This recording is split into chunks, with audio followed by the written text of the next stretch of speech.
welcome for the love of food. Guess what we're going to make today? We're going to make homemade pasta sauce.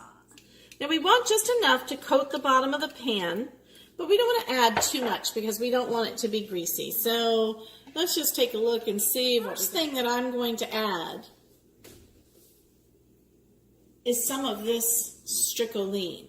And we're going to let this cook down for just a minute. While I go to cut this up, we'll come back and cook this down. We're back, and I want you to notice that and I'm going to hold this up so you can see how the oil in the bottom now is turning a brownish color? That means that my meat is browned, that I wanted to brown from that salt pork. And now I can add in a few of the rest of the ingredients. I'm going to go ahead and get that sausage added in. And we're going to continue to brown our meat.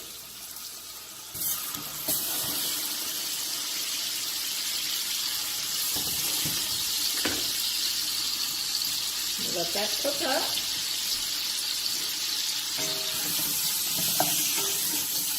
And brown that up as well. All right, so we're back. And I want you to notice that and I'm going to hold this up so you can see how the oil in the bottom now is turning a brownish color? That means that my meat is browned, that I wanted to brown from that salt pork. And now I can add in a few of the rest of the ingredients. Nicely this is coming along. Our sausages are starting to brown. So what I'm going to do now is I'm going to go ahead and I'm going to add in the onions. Let's go ahead and put those right in that pan.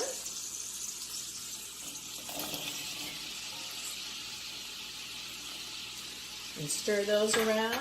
Okay, so we've got our onions added in here, we've got our sausage, we've got our pepperoni. Let's go ahead and add in our garlic. Once we see that our onions are translucent, we know it's safe to add our garlic. Now, how much garlic did I add? Well, I added quite a bit. I like a nice garlicky, spicy sauce, as you can tell. I did 6 to 8 cloves of garlic. Now, if you're someone who doesn't like that spicy, then don't put as much garlic. If you don't like spicy at all, don't use the pepperoni. But I'm telling you, this is what makes this sauce so fabulous. So I'm going to put in the whole can of tomato paste.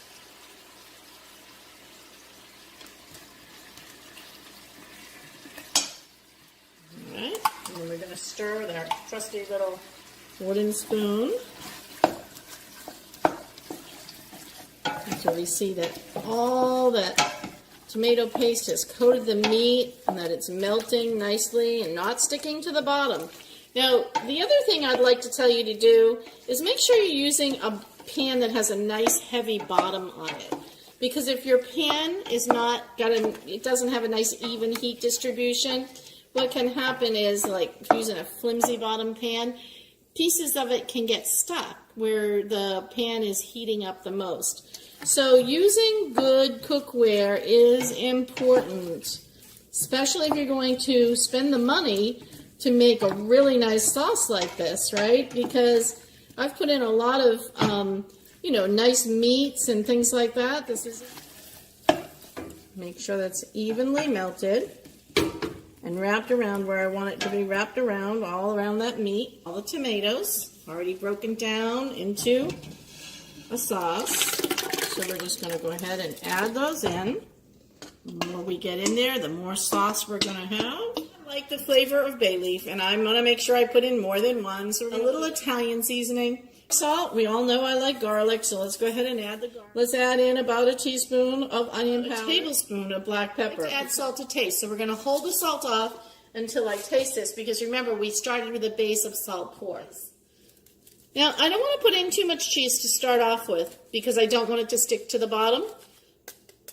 Again, if you have fresh basil or you have fresh oregano, feel free to use it. I like to use dried because I always have it on hand, but the fresh works really nice as well. I usually hold that off for a different type of sauce. And I'm just going to use my spoon because I had a little bit of that paste still on there. So I might as well mix that in. No sense in wasting it. And now what I'm going to do is I'm going to let this sit for a bit.